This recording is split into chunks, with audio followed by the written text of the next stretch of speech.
படைக்கிறவன் மட்டும் கடவுள் இல்ல, பயிரிடுறவனும் கடவுள் தான். விவசாயத்தை விட்டுட்டு எங்க கரெக்ட் வேலை கடை போக போறீங்க? விவசாயம் இல்லைன்னா நாடு என்ன ஆகும் தெரியுமா உனக்கு? விவசாய நிலத்துல தரிசு நிலமாக்கி அதுல பில்டிங் கட்டி ஐடி சிட்டியா மாத்திட்டீங்கன்னு சொன்னா நாளைக்கு உங்க பேர பசங்க சாப்பாட்டுக்கு பதிலா மாத்திரை தான் சாப்பிட வேண்டியது. விவசாயத்தை கைவிட்டுட்டு பசி வந்தா பணத்தை சாப்பிட்டு படிப்பியா?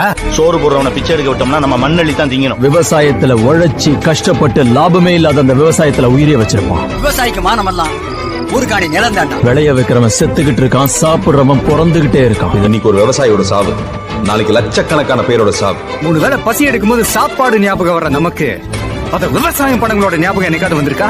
பசி ஈஸியா தீந்துறதுனாலதான் நாமளும் அவங்கள பத்தி அதிகமா நினைக்கிறது இல்லையா? நமக்கு விவசாயின்னு காலரை தூக்கி விட்டு தெரியும். இதெல்லாம் நீங்க கை தட்டணுங்கிறதுக்காக சொல்லல, நாமெல்லாம் கையேந்திரக்கூடாதுங்கிறதுக்காக சொல்றேன். இதையெல்லாம் நான் விவசாயிங்க மேல இருக்கிற அனுதாபத்துல செய்யல, மரியாதையில செய்யறேன்.